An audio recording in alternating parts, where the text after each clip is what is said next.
സ്വയം കാഷ്ടിച്ചിട്ട് ആ കാഷ്ടം ശരീരത്തിൽ മുഴുവനായി അങ്ങ് വാരി പുരട്ടിയിട്ട് ഇത് മുല്ലപ്പൂവിൻ്റെ സുഗന്ധ എന്ന് പറഞ്ഞ് നടക്കുന്ന വൃത്തികെട്ടവന്മാരാണ് ഈ ഇടതുപക്ഷത്തിൻ്റെ ആൾക്കാർ. അങ്ങനെ വന്നിട്ട് ന്യായീകരിക്കുന്നു. പരാജയമായിട്ട് ഉൾക്കൊള്ളാനുള്ള സാമാന്യ മര്യാദ കാണിക്കണ്ട ജനാധിപത്യത്തിൽ. അത് കാണിക്കുന്നുണ്ടോ ഈ ഒറ്റകൾ? ഇല്ല. ഇപ്പോഴും എന്തൊക്കെയോ പച്ച കളവുകൾ പറഞ്ഞിട്ട് ആ തോൽവി ന്യായീകരിക്കാൻ വേണ്ടി ശ്രമിക്കുക. അത് അന്തിചർച്ചയിലായാലും നവമാധ്യമത്തിലായാലും സൈബറിടത്തിലായാലും. തിരുവനന്തപുരം ഭരണപരാജയത്തിൻ്റെ പേരിലും പിന്നെ മറ്റു സർക്കാരിൻ്റെ വീഴ്ചകളുടെ പേരിലുമാണ് അവിടുത്തെ ജനങ്ങൾ ഇവറ്റകളെ അടിച്ച് വെളിയിൽ കളഞ്ഞത്. ആ പഴി കോൺഗ്രസിൻ്റെ പേരിലേക്ക് വെച്ച് കെട്ടുക.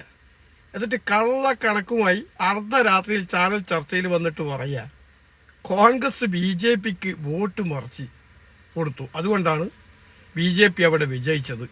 BJP വിജയിച്ചാലും CPM പരാജയപ്പെടണമെന്നാണ് കോൺഗ്രസിന്റെ ലക്ഷ്യം.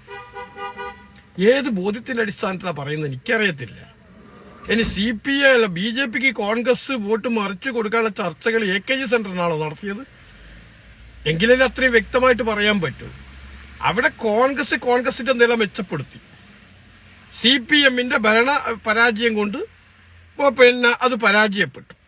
പിന്നെ സ്വാഭാവികമായിട്ട് കോൺഗ്രസിന് അവിടെ ചില വീഴ്ചകളുണ്ട്. CPMന്റെ ആ പരാജയം കോൺഗ്രസിന് നേട്ടമുണ്ടാകുന്ന ഒരു സാഹചര്യത്തിൽ എത്തിയെടുത്തുനിന്ന് അവിടെ നേതൃത്വം കൊടുത്ത ഞങ്ങളെ ഒരു നേതാവിന്റെ ഡെയിലി വന്ന് രാവിലെ ജനങ്ങളെ ബാധിക്കുന്ന വിഷയങ്ങളോ കാര്യങ്ങളോ പറയാതെ വെറും രാഹുലും ആ കൂട്ടത്തിലുള്ള വിഷയം, അതായത് അന്തം കമ്മികൾ ഉണ്ടാക്കിയ ആ വിഷയം മാത്രം ഉയർത്തിക്കൊണ്ടുവന്ന് എതിരാളികൾ പറയുന്നതിനേക്കാൾ അപ്പുറത്ത് കാലത്ത് എഴുന്നേറ്റ പിന്നെ പുള്ളി അതന്നെ തുടങ്ങുന്നുള്ളൂ വൈകുന്നേരം വരെ. അപ്പൊ സ്വാഭാവികമായിട്ട് അതൊരു അവിടെയുള്ള കോൺഗ്രസിന്റെ പ്രവർത്തകർക്ക് ഒരു ഇറിറ്റേഷൻ ഉണ്ടാക്കിയിട്ടുണ്ട്. അത് എങ്ങനെ ഞാൻ മനസ്സിലാക്കിയത്, ഞാൻ ആ സമയത്തൊക്കെ ലൈവ് ചെയ്യുമ്പോൾ എൻ്റെ വീഡിയോസിനിടയ്ക്കും എൻ്റെ മെസ്സഞ്ചറിലൊക്കെ കമന്റ് വരാറുണ്ട്. കാരണം ഈ മുരളിയെ ഇത് പറയുന്നതിന്റെ പേരിൽ ഇപ്പൊ ഞങ്ങൾക്ക് കോൺഗ്രസിന് ഇപ്രാവശ്യം വോട്ട് ചെയ്യാൻ പറ്റത്തില്ല, മറിച്ചപ്പുറം CPM ആളില് ആ ഓപ്ഷൻ അവർക്ക് തിരഞ്ഞെടുക്കാൻ പറ്റത്തില്ല. പിന്നെ ഒന്നിക്ക് നോട്ടക്കോ അല്ലെങ്കിൽ മറ്റേതെങ്കിലും പ്രസ്ഥാനത്തിനോ ചെയ്തിട്ട് അപ്പം മറ്റൊരു ഓപ്ഷൻ BJP കാണുന്നത്. അപ്പൊ സ്വാഭാവികമായിട്ട് BJPക്ക് വോട്ട് ചെയ്യുന്ന പറഞ്ഞിട്ട് കുറെ കോൺഗ്രസിന്റെ പ്രവർത്തകന്മാർ തന്നെ, അതിപ്പം നമുക്ക് എത്ര സത്യം മറച്ചു വെച്ചാലും എടുക്കാൻ കഴിയില്ല. അങ്ങനെ ഞങ്ങൾക്ക് കുറച്ച് വോട്ടുകൾ നഷ്ടപ്പെട്ടിട്ടുണ്ട്. അല്ലാതെ അവിടെ ഒരു അണ്ടർസ്റ്റാൻഡ് ഉണ്ടാക്കിയെന്ന് പറയുന്ന വാദത്തോടൊന്നും നമുക്ക് വ്യക്തിപരമായിട്ട് യോജിക്കാൻ കഴിയില്ല. പിന്നെ അതിനപ്പുറത്തേക്ക് കേരളം മുഴുവനും പരാജയപ്പെടാനുണ്ടായ സാഹചര്യം എന്താ സാഹചര്യം? ഒരു പച്ച വർഗീയത പുലമ്പി നടക്കുന്ന ഒരു മനുഷ്യനെ ഒരു ഉളുപ്പുമില്ലാതെ മതനിരപേക്ഷത ഉയർത്തിപ്പിടിക്കുന്ന കേരളത്തിനകത്ത് ഈ വർഗീയവാദിയെ ഒരു സ്റ്റേറ്റ് ഭരിക്കുന്ന മുഖ്യമന്ത്രിയുടെ വണ്ടിക്കകത്ത് കയറ്റി കൊണ്ടുപോയിട്ട് ഒരു വേദിയിൽ വെച്ചിട്ട് അങ്ങ് ആദരിച്ചിട്ട് പറയാ ഇദ്ദേഹത്തിന്റെ വായിൽ നിന്ന് സരസ്വതി നാമ അതേ വരാറുള്ളൂ, നിലപാടുകൾ ആരുടെ മുമ്പിലും വിളിച്ചു പറയുന്ന ഒരു വ്യക്തിയെന്ന് നോക്കിയപ്പോൾ അങ്ങ് വാനോളം പുകയത്തുക. ആരെയാ പുകയത്തുന്നത്? നാടില് മുഴുവൻ വർഗീയ വിഷം തൂപ്പി നടക്കുന്ന ഒരുത്തരം കൊണ്ടുപോയിട്ട് മനസ്സിലാക്കണം. അത് ഞാൻ പറഞ്ഞല്ലോ, ഇവിടെ 80% മതനിരപേക്ഷത ഉയർത്തിപ്പിടിക്കുന്ന ഒരു സമൂഹ, 20% കേരളത്തിനകത്ത് വർഗീയവാദികളുണ്ട് എന്ന് ഈ BJPന്റെ വോട്ടിംഗ് പാറ്റേൺ എടുത്ത് പരിശോധിച്ച് കൃത്യമായി മനസ്സിലാവും. മറ്റ് 20% ജനങ്ങൾ BJPക്ക് അല്ലെങ്കിൽ സംഘപരിവാറിലേക്ക് പോകുന്നുണ്ടെങ്കിൽ അവരുടെ പ്രത്യശാസ്ത്രത്തെ അല്ലെങ്കിൽ അവരുടെ ഭരണനേട്ടങ്ങളോ കൊണ്ടൊന്നുമല്ല, പച്ച വർഗീയത മനസ്സിനകത്ത് വർഗീയത ഉള്ളതിന്റെ പേരില്ല. അല്ലാതെ ഇപ്പൊ ഞാനൊരു പൊളിറ്റിക്കൽ ഒരു ആശയത്തിൽ വിശ്വസിക്കുന്നെങ്കിൽ ആ പൊളിറ്റിക്കൽ ആശയം രാജ്യത്ത് നന്മ ചെയ്യാനുള്ള വികസനം കൊണ്ടുവരാനുള്ള ജനങ്ങൾക്ക് ഉപകാരപ്പെടുന്ന എന്തെങ്കിലും കാര്യങ്ങളും നേട്ടങ്ങളും ചെയ്യുമ്പോഴാണ് എനിക്ക് ആ പ്രത്യശാസ്ത്രത്തെ ഇഷ്ടപ്പെടാൻ പറ്റുക. അങ്ങനെ നോക്കുമ്പം BJPന്റെ ഈ ഭരണകാലത്ത് എന്തെങ്കിലും ഒരു പുരോഗമനം രാജ്യത്ത് ഉണ്ടായിട്ടുണ്ടോ?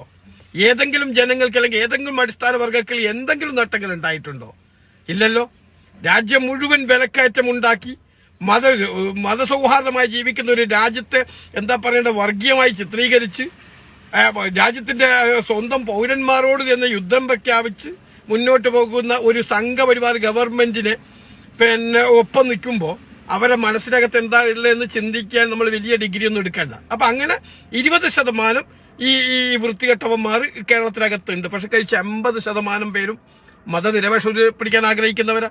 അതുകൊണ്ട് തന്നെയാണല്ലോ ഈ പറയുന്ന ഈ പുള്ളിക്കാരന്റെ സ്ഥാപനം സ്ഥിതി ചെയ്യുന്ന കൊല്ലത്ത് പോലും ഞങ്ങൾ പ്രതീക്ഷിക്കാതെ ആ പുള്ളി ജനിച്ചു വളർന്ന വാർഡിനകത്ത് പോലും എന്താ ചെയ്തത്?